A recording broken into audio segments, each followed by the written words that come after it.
situations where like Caitlyn's stuck guarding Kelsey and Kelsey's, knocking her off the ball and Caitlyn gets called for a foul and she starts yelling at the refs, like, she's grabbing me. And all of the coaches from WNBA teams who were sitting there watching are just cracking up. Kelsey had one situation where she sort of finished through traffic. She'd been struggling a little bit, got through to the hoop, just like yells right in like Becky Hammon and Nikki Fargas's face. And they're just like cracking up. Like, watch the body language closely. Kelsey Plum knocks Caitlyn Clark off the ball. Caitlyn fires back at the officials, yelling about being grabbed. Around them, WNBA coaches lining the gym can't help but laugh. This isn't a casual scrimmage. It's a full-on battle for an Olympic roster spot, unfolding in real time at USA Basketball's training camp in North Carolina. And according to Sabrina Merchant of The Athletic, who was actually inside the gym, what happened over those 3 days may have completely shifted the Olympic selection conversation. The way Caitlyn's performance is being described. This wasn't a player hoping to sneak onto the roster. This was a player announcing herself as a force in the selection process.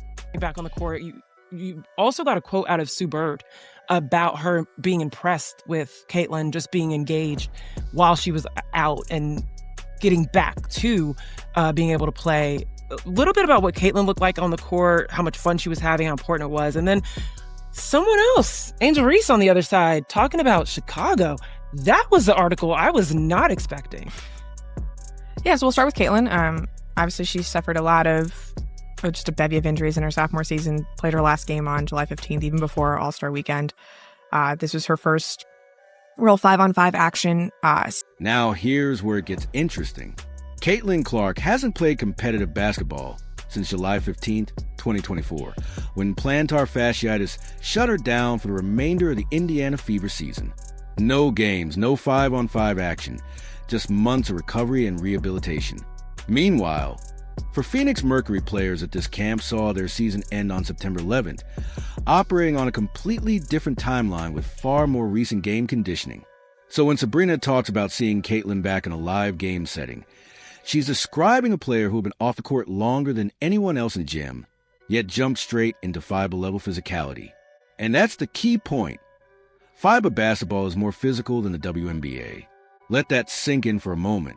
The same league that spent all of 2024 debating whether defenders went too far against Caitlyn Clark plays at a level that's even more physical. It's a combination of like USA players going against USA players and then also USA players going against the scout team, which was just like players from small colleges all across North Carolina sort of helping out with that scout team practice. And, she looked like Caitlyn, right? Like the step back three was there, the passes were there. When she was not playing with Aaliyah Boston, some of the bigs didn't know what to do with her passes. Like there was one time where she passed it to Hamby and Hamby like brought the ball down. It's like, you can't do that. Like this is not, you gotta keep it up. You have to keep it up, right? Straight up, right. Just like not expecting, where that was coming. But FIBA, naturally, just a lot more physical than other levels of basketball. Even pay close attention to what she says about those passes. Caitlyn was threading the ball to bigs who weren't quite ready for it.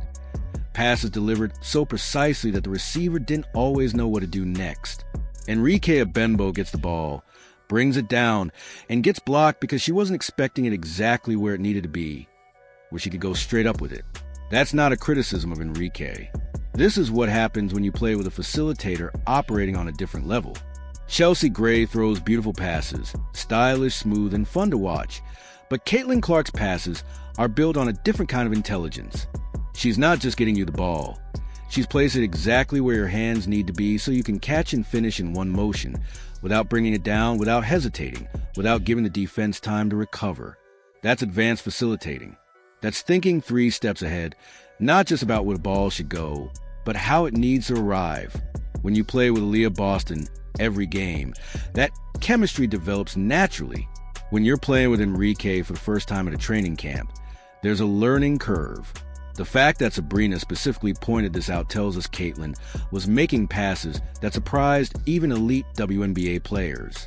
Interesting considering how long she's been out and the fact that she's still ramping up injury-wise, but she looked good. She was just like so happy to be there and like was individually like telling media members how nice it was just to like talk to them again and like that she was just part of the basketball process, even if that it wasn't WNBA physicality she was facing. It was FIBA level physicality from the scout team. Caitlyn Clark, still ramping up after a plantar fasciitis injury that cost her 2 months of her sophomore season, was going at players specifically instructed to play to international basketball's physical standard. Think back to all the conversations during the 2024 season about whether the contact against Caitlyn had gone too far, the flagrant fouls, the body checks, the constant debates about whether rookies were being targeted. FIBA basketball makes all of that look soft. International rules allow more contact, more physicality, and far more aggressive defense. And according to Sabrina, Caitlyn didn't just survive that environment. She looked good against it, despite being the most out-of-game shape player at the entire camp. Caitlyn Clark been an absolute beast at the training camp. Shout out to her, man. Now, I already kind of knew Kelsey Plum and Caitlyn Clark was going to be going after it. All right, those are two players battling for that one position, right? And these are two players that absolutely asked crowds to give it to them. Now listen to this part. The step-back three was there. The signature move that broke the NCAA scoring record, carried seamlessly into the WNBA, and became one of the most unguardable shots in women's basketball. It was still there, still working, even against USA basketball's best offenders. But what Sabrina says next is what really matters. Caitlyn was genuinely happy to be there, individually telling teammates how nice it was to talk again, how good it felt to simply be part of the basketball process. Think about what that reveals. After a sophomore season that ended in July because of injury, after watching playoffs from home, after months of rehabilitation and uncertainty, Caitlyn Clark showed up to this camp and reminded everyone exactly who she is. Not with trash talk, not with drama, with performance, with the step-back three, with passes that made elite players look unprepared, with the ability to compete at FIBA-level physicality, while still working her way back into game shape. Where, like, Caitlyn's stuck guarding Kelsey, and Kelsey's, knocking her off the ball, and Caitlyn gets called for a foul, and she starts yelling at the refs, like, she's grabbing me, and all of the coaches from WNBA teams who were sitting there watching are just cracking up.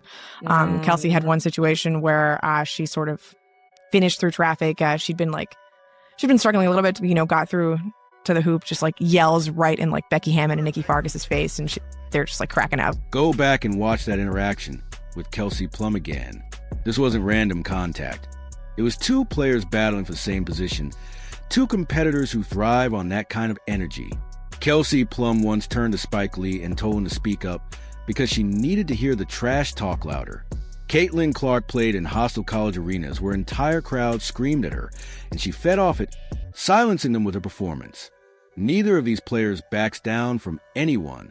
According to Sabrina's report, that's exactly what played out at this camp. Kelsey knocking Caitlyn off the ball. Caitlyn immediately calling out the refs for missed calls. WNBA coaches watching from the sidelines and laughing because they knew exactly what they were seeing. Two elite guards going at each other with everything they had. And that competition reveals something important. Caitlyn Clark wasn't at this camp hoping to impress anyone. She was there competing for a roster spot against one of the best guards in the WNBA and holding her own, despite being the most out-of-game shape player in the building.